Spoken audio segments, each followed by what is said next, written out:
continue reading The Horn God of the Witches. This is chapter 9, The Green Man.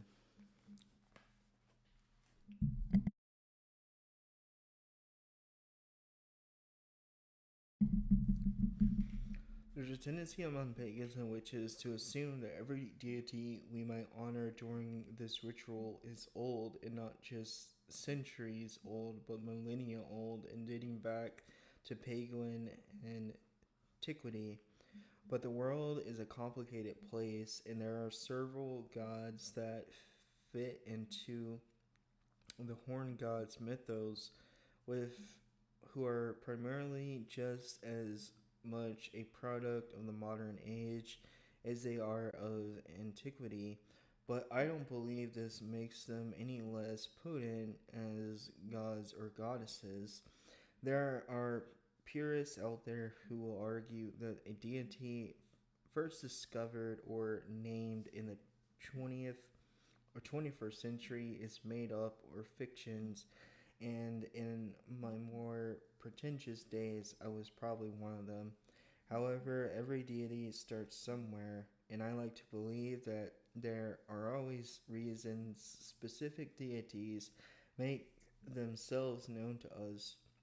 Much of what we know and believe about gods like Pan and Cernunnos is also tied to our modern uh, sensibilities and interpretations.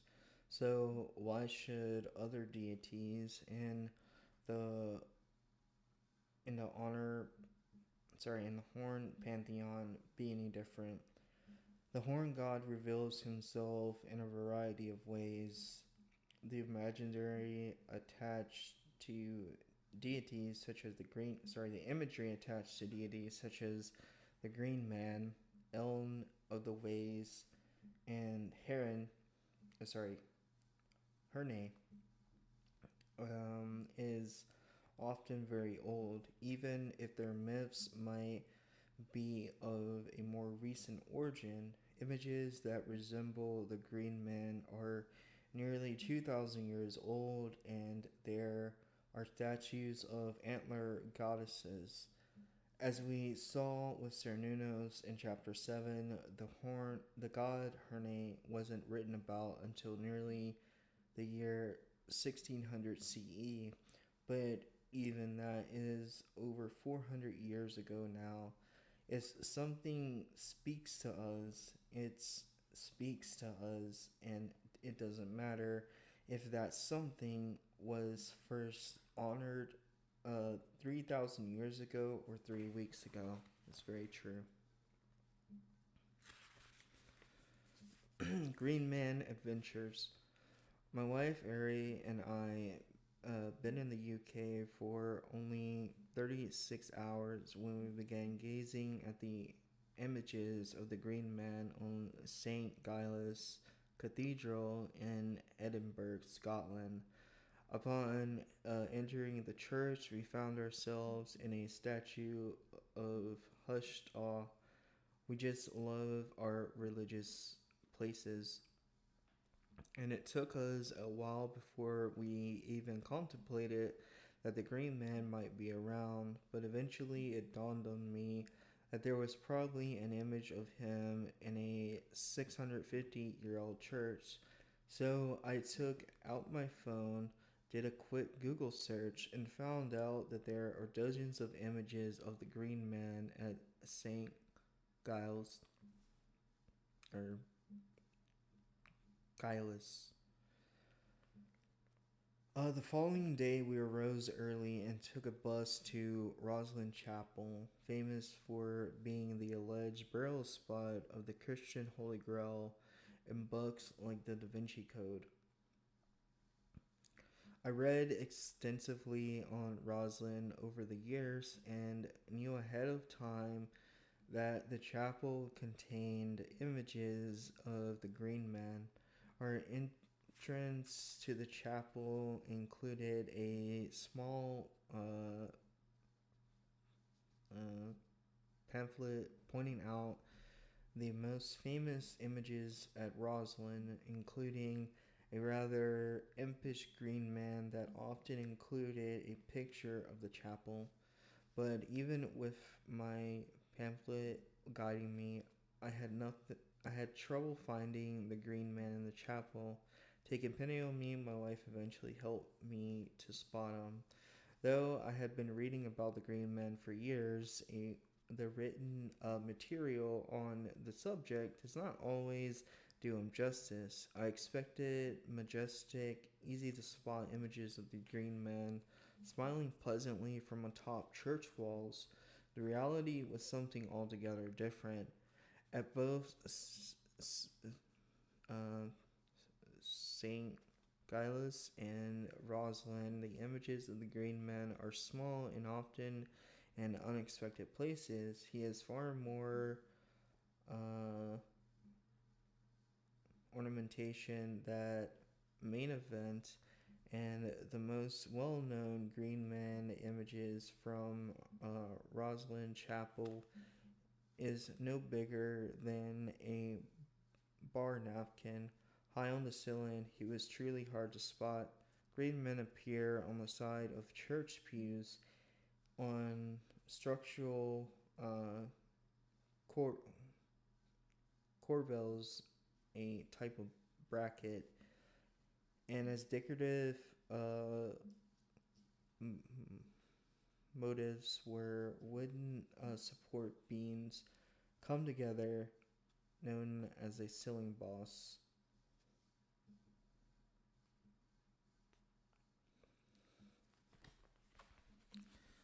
The Green Man in history. For me, the Green Man has always been symbolic of nature. With his leafy face, he is the power of the natural world that radiates from forest hills and streams. On mountain hikes, I can often see his visage in craggy rocks and peaks. I have called to him while indoors performing spring equinox rituals, and I have seen his smile as the oak and holly kings do battle on the summer and winter solstice, while the armchair scholar in me recoils at some of the bad history I've read about him over the last 30 years. The witch in me still embraces it because much of it represents the truth of how he appears to me and also those I love and practice with. However, the historical green man written about in pagan books is more fantasy than reality. One of the first pagan books I've ever read that devoted extensive space to the Green Man connected him to ancient Greece and to the cults of Pan and Dionysus, and eventually Cernunnos. In her entry on the Green Man in the book Lord of Light and Shadow, Dr. D.J. Conway lists other names for the Green Man, including uh, Ardu, At, Atho, and the Horn God. She concludes the entry with C. Cernunnos, implying that Cernunnos and the Green Man are, in fact, the same deity. The truth of the matter is that we don't know very much about the images that today we call the Green Man. Let me stress the word images here because representations of the Green Man are exceedingly uh, variable. The majority of them look nothing like the green men we encountered related in art related to modern witchcraft. The expressions are far more agonized in appearance and some are scary looking. One of the words once used to describe green men images in British churches was uh, Christeke, due to the rather sinister appearance of many green men.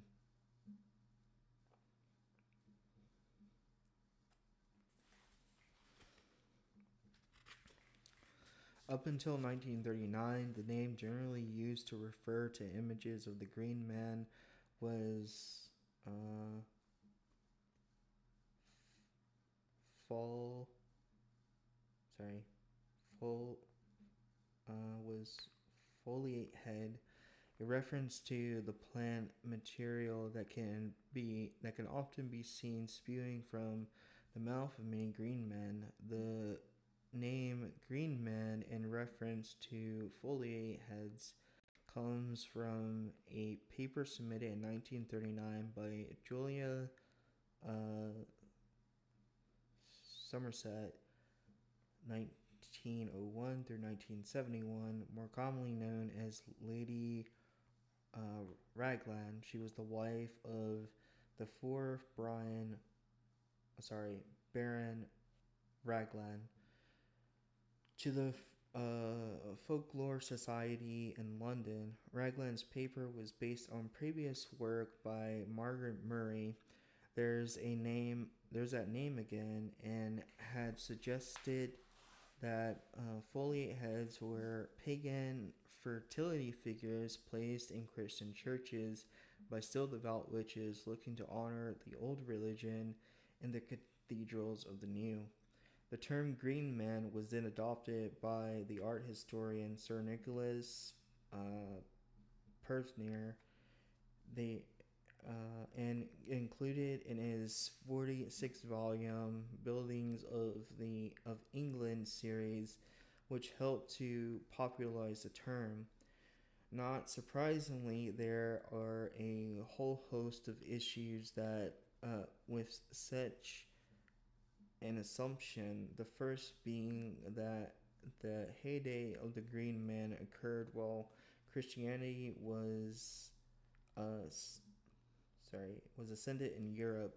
The Green Man really only became a fixture in Christian churches during the late Middle Ages to and into the early modern period from 1200 to 1500 CE or so. The references in Christian materials dates back to the 10th century. If the Green Man was meant to be a quiet pagan prayer hidden above the church pews, it was one that went underground for hundreds of years. Not only completely out of the question that Green Man images are in some way related to ancient paganism, but considering the era is a difficult case to make. So if the Green Man was not originally a relic of the pagan past, what does he symbolize? Christian sources are just as quiet on that count as many alleged pagan ones. The most logical explanation for the Green Man, and remember, many of these images do not look friendly, is that the figure represents a soul entangled in sinful behaviors, or perhaps a soul stuck in purgatory.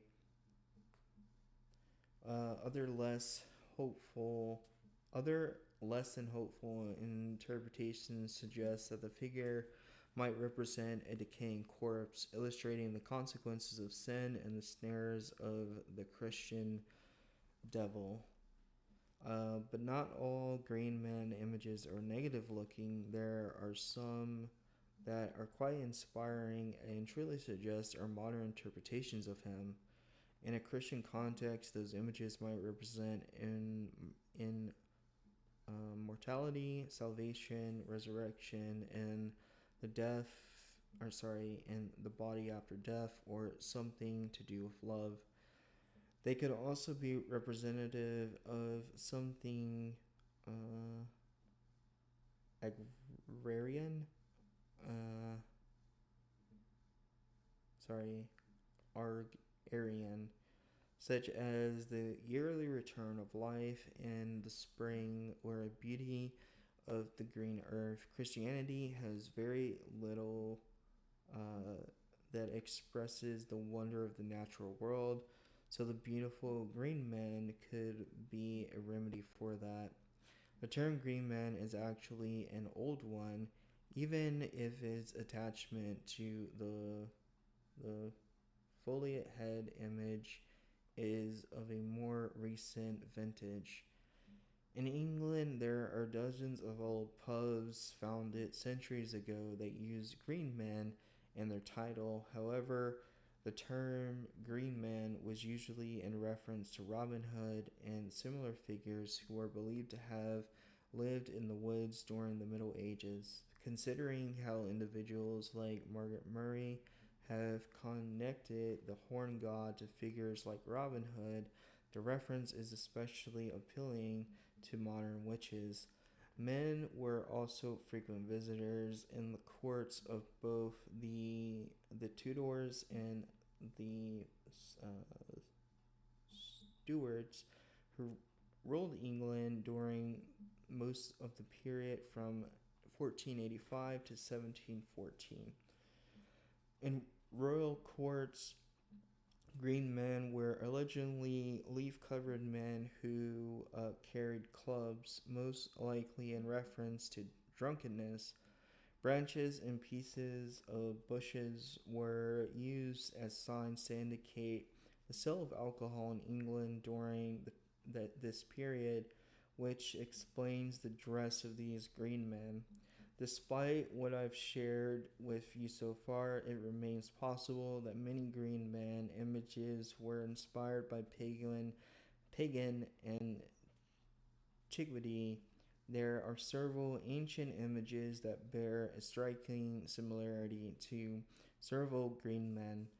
One of the most remarkable dates from the year 300 CE, sometimes dated as early as 200 CE, and in part of the Middle Hall hoard of treasure,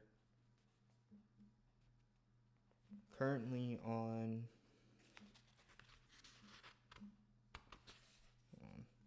pages like they get stuck together on me. Currently on display at the British Museum in London, the Great Dish or Great Plain of Bacchus featured the Green Titan Oceanus, a deity of rivers and the sea.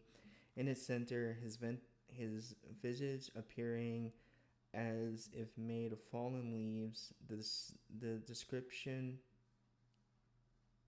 the depiction of Oceanus with a leaf-like face was not limited to the Great Dish, and a 5th century representation in present-day Turkey has similar features. There are a whole host of images alleged to be precursors to the Green Man, and this is not surprisingly due to his varied appearance in churches throughout Europe. One of the more convincing arguments is the 3rd century depiction of Dionysus from modern Germany, featuring a wilting head. This image foreshadows many of the grotesques that would appear over 1,000 years later. Sorry, I think I said that word right. Though Christian references to foliate heads cannot be found before the 10th century, there appears to be a green man on the tomb of Saint Albert in France, dating back to the year 400 CE. Perhaps the most logical explanation for the image of the green man is that it was inspired by similar images found in India. Green men images began to show up in Europe just as trade with India and China was starting to pick up across the continent. This was followed shortly thereafter by crusades, which made the world even smaller. Images from India and China would easily be found among the Arab population of the Middle East and then transported back to Europe from there. Images from Hindu temples sometimes feature heads expelling something similar to the plant matter that would soon be found in churches across Europe, from Scotland to Russia. Images of demons from Nepal also bear a similar similarity to many of the more frightening green man images. While we often think the world is huge, hard to traverse place, even 1200 years ago, there were several links between Europe and Asia. It's not out of the question to wonder from India, if art from India had an influence on the cathedrals of Europe.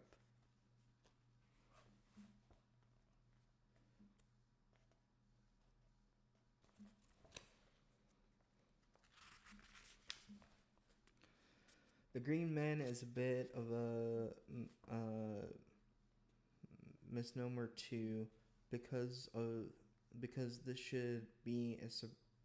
this should not be a surprise by now. There are a few green men who are clearly green women. Whatever the green men in churches were meant to represent, it's likely they represent a variety of things. They weren't necessarily limited to male faces. Green men generally go unmarked in European churches with no words identifying who they were meant to be or their meaning.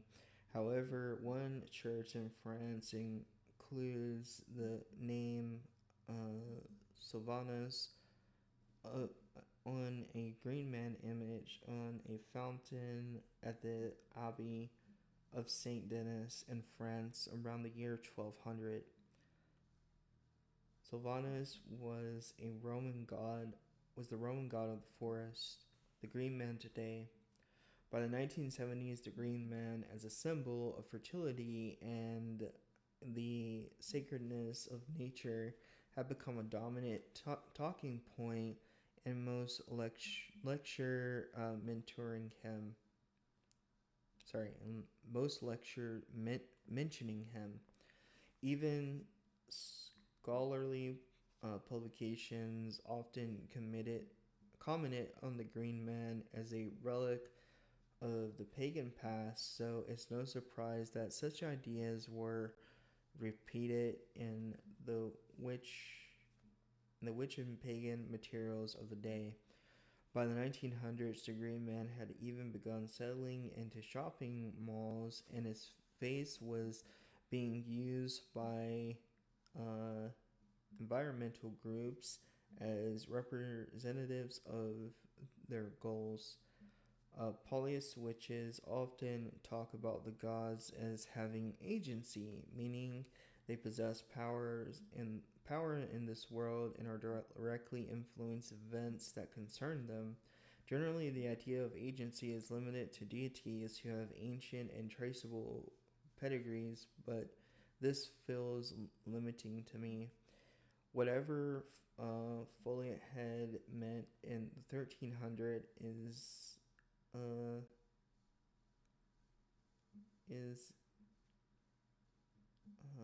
immaterial to what the green man represents now. He is the soul of nature and a connection to wild spaces, and this is something believed by millions of people. Green man images appear in hundreds of churches in Great Britain, and many of those churches are proud of their green men. They aren't proud of them for representing sin or even hope, but because they are symbols of wildness and the natural world. Many churches with green men even comment on their alleged origins among pagan antiquity, and they are proud of that. Perhaps images of the green man were placed on a high church walls 500 years ago in order to inspire us today. And make no mistake that the voice of the green man and green woman is louder today than ever before. When I visit a church with their image, I can hear them whispering to me, no matter how anguished they appear to be. Perhaps someone of that anguish was in anticipation over just how much of a mess we've made of our world today. if I were a symbol of nature, I would probably wouldn't be happy in the 21st century either. Today, people from all sorts of life believe that the Green Man is representative of paganism's past and present, and because of that, it's true. His origins may not be exactly that, but when I see the Green Man today, I know I'm either in a witch friendly place or among those who care for the earth. Today, the Green Man is often drawn with horns on his head, and contemporary artists bringing the Green Man even closer to modern witchcraft and paganism. Jack in the Green, often thought to be related to the Green Man, the figure known as Jack in the Green has been a part of English May Day celebrations for nearly 200 years. The English anthropologist Sir James Frazer, 1854 through 1941, called Jack a venerable spirit of vegetation and believed he represented an ancient tree spirit. Writing a few decades later, Lady Raglan would link the figure to the Green Man, and the two have been intertwined in the pagan imagination ever since. The band Jethro Tull would include a song named after the figure on their 1977 album, Songs from the Wood. Pick this one up, it's a pagan classic. Jack in the Green certainly looks like some sort of vestige of ancient paganism. Traditionally, a Jack in the Green costume consists of women, wicker, or wood frame designed to cover the top half of the person's body, intertwined with greenery and flowers. Jacks in the green traditionally march and dance in May Day parades, uh, where for much of the 19th century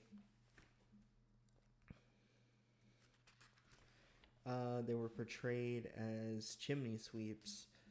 With their merry and very green appearance, it's easy to see a figure symbolic of spring fertility and renewal, but the truth of the matter is far stranger. The origin of Jack in the Green lies with English milkmaids for the 17th century who once danced door to door on May Day with greenery and flowers in their hair and on their milk pails in search of cash. Eventually, their May Day outfits grew more sophisticated or odd, and they began to wear wooden pyramids on top of their head, again adorned with flowers and greenery. The warmer weather accompanying May also traditionally increase milk yields in England, a fact the maids probably wanted to draw attention to. Eventually, the costumes of the milkmaids were adopted by English rag pickers and chimney sweeps. In the hands of the chimney sweeps, the costumes grew larger and more elaborate, transforming into the Jack of the Green that many of us are familiar with today. Since the summer months were traditionally bad for chimney sweeps, the Jack in the Green costumes attracted a lot of attention and were a rather successful form of advertising. Taking this step Taking this a step further, many chimney sweeps dressed young boys as Jack in the Green, attracting more symphony, uh, sympathy and money from Mayday re- uh, revelers. While the Jack in the Green is not a vestige of paganism's past, it has become a symbol of spring, and in that sense, is certainly pagan. Seeing a chimney sweep dressed up as Jack in the Green on a May Day morning in the 1850s was most certainly a sign of the spring's power and a promise of the summer to come. As the decades rolled along, Jack in the Green gradually fell out of favor in many parts of England, but came roaring back at the start of the 12th century in a revival of folk customs that has continued to the present day. Connecting with the Green Man. With a wide array of conflicting images and no mythology, the Green Man can sometimes feel like a difficult figure to connect to. But the soul of nature and the heartbeat of the natural world, he's actually a pretty easy figure to grow close to. The Green Man can not only be seen in some of Europe's oldest churches, in but can be found any place where we connect to nature. The following exercise can be used as a guided meditation in a group setting, but if it's something you choose to work with alone, you'll want to commit an outline of it to memory. Reading something is never the same as actively participating in it, and if you find when doing this alone that you veer wildly from what's on the printed page, that's probably a good thing. Like the Green Man and the Wild. Uh, Let the Green Man and the Wild dictate your experience, not a book. Ideally, you'll want to perform this activity outdoors, but if that's not an option, indoors can be equally effective. If you find yourself looking for the Green Man indoors, you'll need a forest scented oil such as pine, cedar, or sandalwood. Alter natively, Alternatively, you can use a similarly scented incense. I like to use an oil diffuser when possible, but as an alternative, you can use a diluted version of these oils and just place a dab under your nose. Nature Sounds. This can be a CD from a stimming music service. If your neighborhood is quiet, you could also just open up the window through you, though you risk letting an invasive car and or pedestrian noise.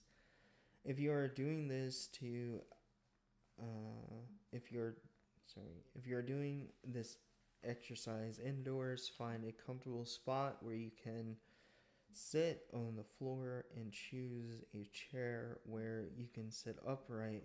With your feet firmly on the floor, you can position yourself in such a way that it's possible to feel sunlight, moonlight, or the breeze on your face and body from a window or door. Take advantage of that before you sit down. Get your nature sounds going along with whatever you are using to create a woodland forest scent. Once that's all taken care of, sit down and begin the exercise. If you are doing this outdoors, find a comfortable spot on the ground to sit. The ideal here is a forest or woodland clearing of some kind, but even a public park with a couple of trees will work pretty well. If you can sit with your back against the tree, with your spine straight and your legs straight in front of you touching the ground, it's okay to lay a blanket on the ground for comfort, but even better if it's just you, your clothes in the natural world. As you sit down and get comfortable, close your eyes and focus on the world around you. What do you hear? What do you feel? What do you sense? Do you notice the warmth of the sun or a cool breeze upon your skin? Are there birds chirping or crickets humming? Breathe deeply and pay attention to what your nose detects. Do you smell a forest floor, cut grass, or fresh flowers? All that you are sensing is in the domain of the green man and the spirit of nature. With your back straight, focus inward on your own body. Wiggle your toes. Notice your diaphragm moving up and down as you breathe, and generally move your fingers. Concentrate on your spiral column for a moment and feel the energy that moves up and down through it. Visualize that energy moving through your body and picture it moving downward from your shoulder blades to the small of your back. When that energy reaches the end of your spinal column, push it through your body to extend into the ground beneath you. As that energy moves out of your body and into the earth, keep your consciousness with it. As your energy sips into the earth, that feel what is around you there. Depending on the time of the year, the soil you feel might be holding uh, onto life, waiting for it to be reborn in the spring. Or perhaps that soil is alive with green growing things. Whatever is there, take notice of it and feel its energy, alive or dead. It is of this world and a part of the circle we are connected to. If you are indoors while doing this exercise, you'll have to push your energy out through the floor you're sitting on, through your home's foundation, etc. Eventually, though, you will find the natural world, even if it's buried under a couple of feet of concrete. Move your consciousness and energy through the ground around you, being especially aware of any roots you might encounter, and you will encounter roots eventually, no matter where you begin your journey. As you become aware of the roots in the ground, travel up those roots, letting your energy mix with that of the plants you are experiencing. When you reach the top of one of those plants, you you a blade of grass wiggling in the room, or perhaps a flower in bloom with a tree with a bee on it searching for nectar? Feel the plants around you. Allow yourself to feel for a moment what being a dandelion or a clover in a field might be like. Depending on where you are, it's possible that the energy you feel might not be pleasant. If a plant is sick, dying, or poisoned, then being inside its shoots and leaves will be uncomfortable.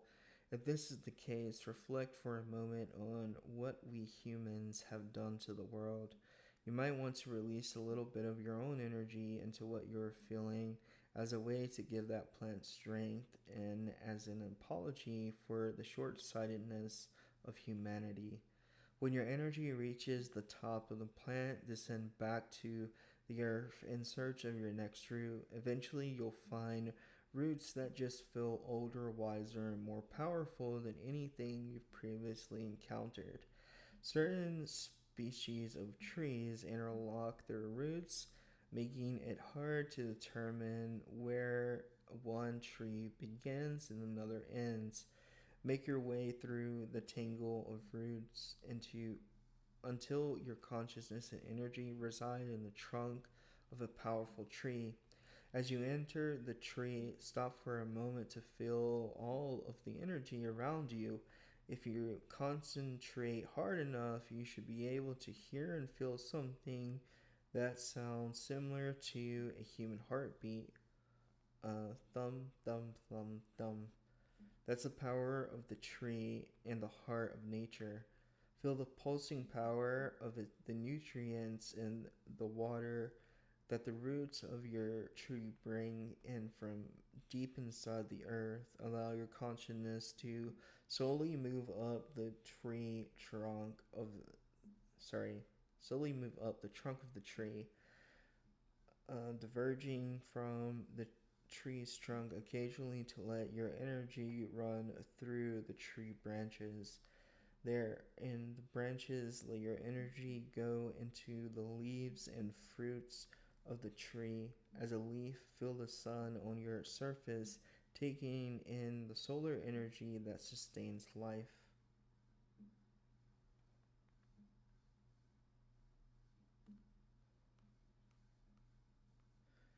As a seed, pine cone, or fruit, feel the potential for creation that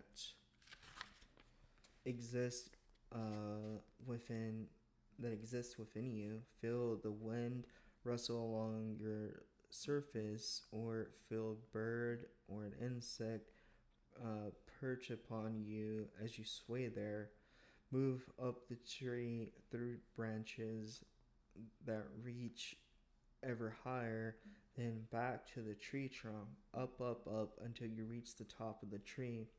When you arrive there, push the edge of your consciousness just out of and over the highest branch while holding onto your connection to the tree's energy.